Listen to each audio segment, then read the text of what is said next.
अगर कश्मीर वैली और जम्मू कश्मीर आज भारत के साथ है, उसका श्रेय अगर किसी को जाता है तो पंडित जवाहरलाल नेहरू को जाता, शेख अब्दुल्ला को जाता।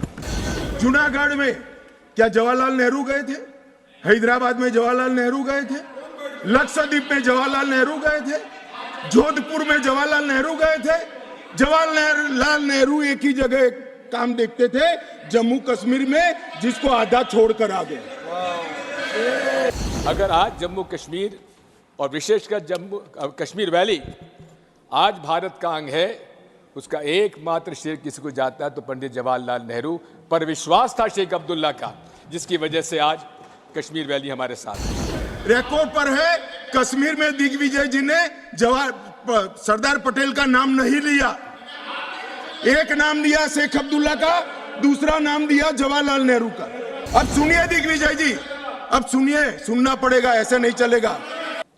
अगर कश्मीर वैली और जम्मू कश्मीर आज भारत के साथ है, उसका श्रेय अगर किसी को जाता है तो पंडित जवाहरलाल नेहरू को जाता, शेख अब्दुल्ला को जाता। और दूसरी तरफ जूनागढ़, जहां बाहुल्य था हिंदुओं का, वहां नवाब साहब अपने हवाई जहाज में बेगमों को छोड़ गए, बाकी लोगों को ले गए और पाकिस्तान चले गए, लेकिन जूनागढ़ भारत का आज एक अंग है। आप कितना ही अमित शाह जी पंडित जवाहरलाल नेहरू जी के बारे में कुछ भी कहें, लेकिन एक बात मैं आपसे कहना चाहता हूं, अगर आज जम्मू कश्मीर और विशेषकर जम्मू कश्मीर वैली आज भारत का अंग है, उसका एकमात्र श्रेय किसी को जाता है तो पंडित जवाहरलाल नेहरू पर विश्वास था शेख अब्दुल्ला का, जिसकी वजह से आज कश्मीर वैली हमारे साथ है। सर, आर्टिकल 370 के बारे में बहुत सारी बातें कही गई, आतंकवाद समाप्त हो जाएगा, लेकिन आर्टिकल 370 में बचा क्या था? 90% जो अलग से आर्टिकल 370 के प्रोविजंस थे, वो तो इंडियन कॉन्स्टिट्यूशन के साथ उसमें समावेश कर दिए गए थे पहले, धीरे धीरे, इसलिए उसका कोई असर नहीं था। और कहा था आतंकवाद खत्म हो जाएगा, समाप्त हो जाएगा, लेकिन क्या आतंकवाद समाप्त आज हो गया? रोज हम आतंकवाद की गतिविधियां वहां पर देख रहे हैं, हमारे लोग शहीद हो रहे हैं। मैं आज फिर से कह देता हूं, मान्यवर, बैठ जाइए दिग्विजय जी, अब हो गया, लोग समझ चुके हैं आपको, बैठ जाइए। मान्यवर he is not yielding, go ahead, honorable home minister, he is not yielding। मान्यवर, मैं स्पष्टता करना चाहता हूं, गुर्जर भाइयों की एक भी सीट लिए बगैर बड़े संवेदनशीलता से बकरवाल भाइयों को दिया जाए, हमें कोई आपत्ति। गुर्जरों को जो फायदा मिला है उसमें कोई बदलाव नहीं होगा।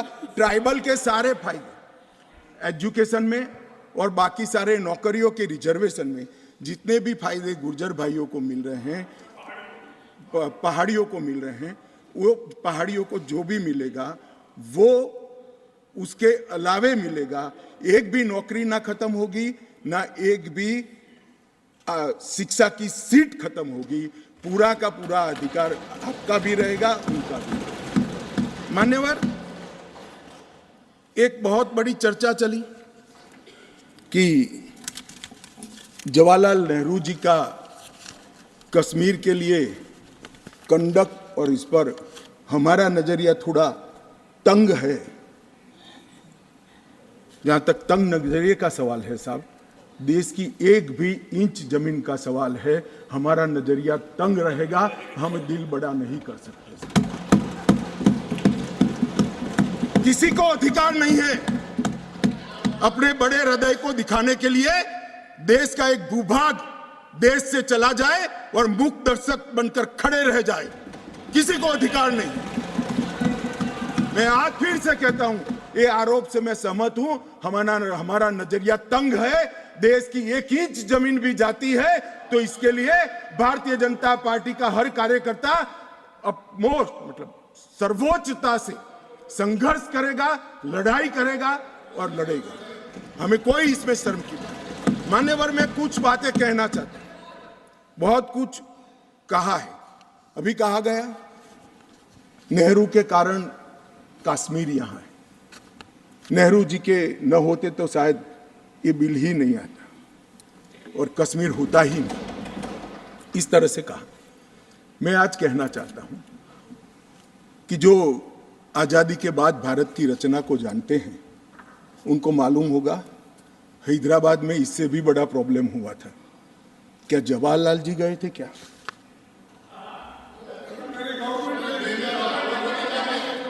तो यहां गवर्नमेंट नहीं, यहां नेहरू।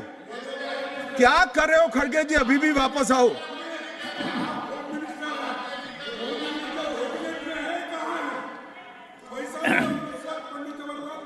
एक मिनट, रिकॉर्ड पर है।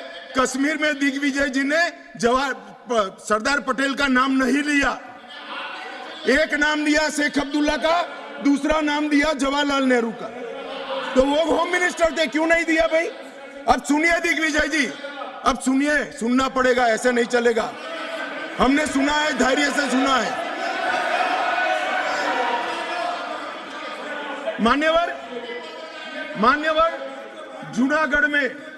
जूनागढ़ में क्या जवाहरलाल नेहरू गए थे? हैदराबाद में जवाहरलाल नेहरू गए थे, लक्षद्वीप में जवाहरलाल नेहरू गए थे, जोधपुर में जवाहरलाल नेहरू गए थे। जवाहरलाल नेहरू एक ही जगह काम देखते थे, जम्मू कश्मीर में, जिसको आधा छोड़कर आ गए। एक ही जगह देखते। मान्यवर, दूसरा, विलय लेट क्यों हुआ? सारे लोग जानते हैं साहब, इतिहास को 1000 फुट नीचे दफन कर दो, वो ऐसा बीज है जो वटवृक्ष बनकर सच्चाई बाहर आ जाती है। सब जानते हैं कि हमारा विलय इसलिए लेट हुआ कि महाराजा पर किसी एक व्यक्ति को विशेष स्थान देने का आग्रह था, शेख अब्दुल्ला को विशेष स्थान देने का आग्रह था। इसके कारण विलय लेट हुआ और पाकिस्तान को आक्रमण करने का मौका मिला। मैं आज ये पूछना चाहता हूं कि इतने सारे कठिन राज्यों का विलय हो गया, कहीं पर 370 क्यों नहीं है? क्यों नहीं है? ना जोधपुर में है, ना जूनागढ़ में है, ना हैदराबाद में है, ना लक्षद्वीप में है। क्यों 370 नहीं है? कि संवेदनशील हृदय के कारण 370 है। संवेदनशील हृदय। मान्यवर, कंडीशन किसने रखी? किसने स्वीकार की? इतिहास जवाब मांगता है, देश की जनता जवाब मांगती है, जवाब देना पड़ेगा, भाग नहीं सकते इतिहास से कोई। मान्यवर, सेना भेजने में देरी क्यों हुई? और ये कहते हैं कि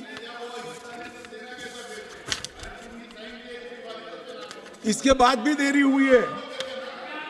मैं साहब एक रेफरेंस सैम मानेकशॉ का देना चाहता हूं। फील्ड मार्शल सैम मानेकशॉ तब डायरेक्टर ऑफ मिलिट्री ऑपरेशंस थे। उन्होंने एक जगह पे कहा है कि कबीलाई हमलावर आक्रामक और लूट मचा रहे थे, तब चर्चा में ही व्यस्त थे। मैं व्यक्ति का नाम देना नहीं चाहता वरना खड़े हो जाएंगे। तब एक मीटिंग में सैम मानेकशॉ मौजूद थे।